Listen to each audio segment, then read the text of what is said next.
আজকে আমি ভীষণই মজার দারুণ স্বাদের রসালো দানাদার এক ধরনের মিষ্টি রেসিপি শেয়ার করব। আর বন্ধুরা, এই মিষ্টি বানাতে কিন্তু না লাগবে মিল্ক পাউডার, না মাবা, না কোনো ছানা। ইনস্ট্যান্ট ঘরে থাকা সামান্য কিছু উপকরণ দিয়ে এই মিষ্টি বানিয়ে ফেলা যাবে। আর এই মিষ্টি খেতে বন্ধুরা দুর্দান্ত স্বাদের হয়। তবে চলুন দেখে নিই আজকের এই রেসিপিটি। নমস্কার বন্ধুরা, আমি পুষ্পিতার রান্নাঘরে আপনাদের সবাইকে স্বাগত। স্বাদের এই মিষ্টি রেসিপির জন্য এখানে দুটো আলু নিয়েছি। হ্যাঁ বন্ধুরা, ঠিকই শুনেছেন, আমি আজকে আলু দিয়েই মিষ্টিটি বানিয়ে দেখাবো।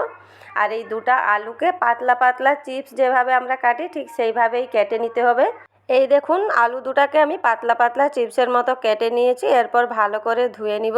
আলুগুলোকে আমি ভালো করে ধুয়ে নিয়েছি। এরপর এইভাবে একটা ছেদবালা থালার উপরে আমি সমস্ত আলুগুলোকে ছড়িয়ে নিচ্ছি।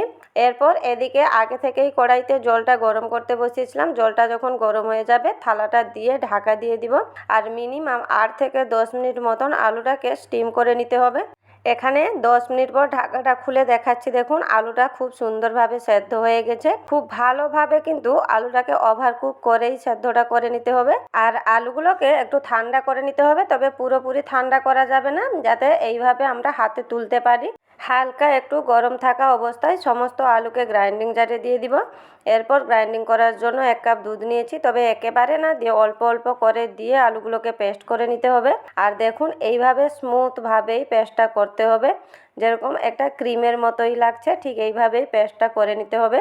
আলুর পেস্ট সাইডে রেখে দিব। আর এদিকে একটা কড়াইতে 1 বাটি চিনি নিয়েছি। চিনিটাকে লো ফ্লেমে মেল্ট করে ক্যারামেল করে নিতে হবে। এখানে দেখুন, ধীরে ধীরে চিনিটা মেল্ট হতে শুরু করে দিয়েছে। আর দেখবেন কিছুক্ষণ পর চিনিটা পুরো মেল্ট হয়ে ঠিক এইভাবেই কালার চেঞ্জ করে ক্যারামেলে পরিণত হয়ে গেছে।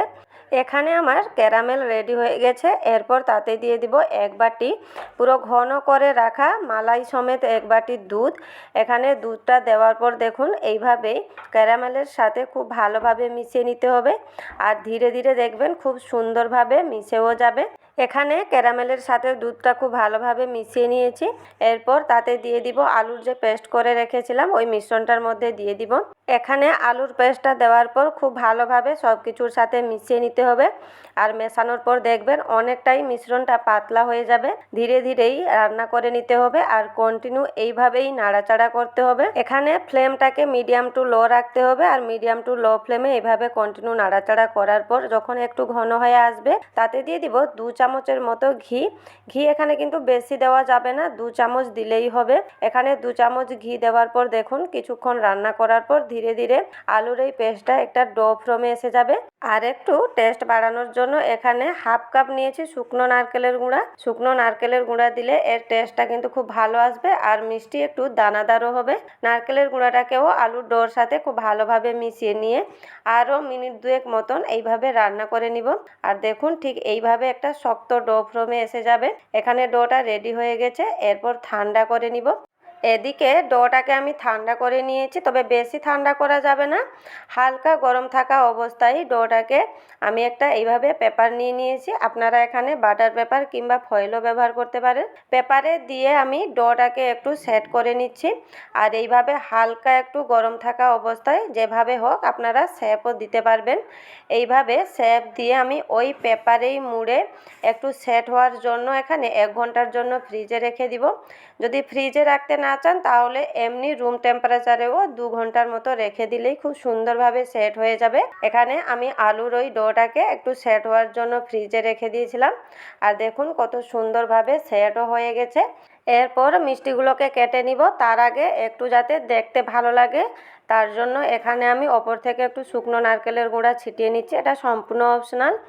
এরপর ছুরি দিয়ে এখানে পিস পিস করে কেটে নিব, তবে বেশি পাতলা করব না, একটু মোটা করেই কেটে নিতে হবে। আর কাটার সময় দেখুন একটুও ছুরিতে লেগে যাচ্ছে না, খুব সুন্দরভাবে কেটে যাচ্ছে। দেখেই বুঝতে পারছেন মিষ্টিটা কত সুন্দরভাবে রেডি হয়েছে। আর এই দেখুন তার ভেতরে খুবই দানাদার হয় মিষ্টিটি। আর খেতে বন্ধুরা ভীষণই স্বাদের হয়। এইভাবে একবার আলু দিয়ে এই দারুণ স্বাদের মিষ্টিটি বানিয়ে বাড়ির সকলকে একবার চমকে দিতে পারেন। আর এই মিষ্টিটি বন্ধুরা দেখতে যেমন হয়, খেতেও কিন্তু ভীষণ স্বাদের হয়। কেউ বুঝতেই পারবে না যে এটি আপনি আলু দিয়ে বানিয়েছেন। আর বাড়ির ছোট থেকে বড় সকলেরই খুব পছন্দের হবে। বন্ধুরা, আজকের আমার এই আলু দিয়ে রসালো দানাদার মিষ্টি রেসিপিটি কেমন লাগলো কমেন্ট বক্সে অবশ্যই জানাবেন। যদি ভিডিওটি ভালো লেগে থাকে তাহলে একটা লাইক করে দিবেন। আর এখানে আমি একটা মিষ্টি ভেঙেও দেখিয়ে দিচ্ছি, দেখুন কতটা দানাদার হয়েছে।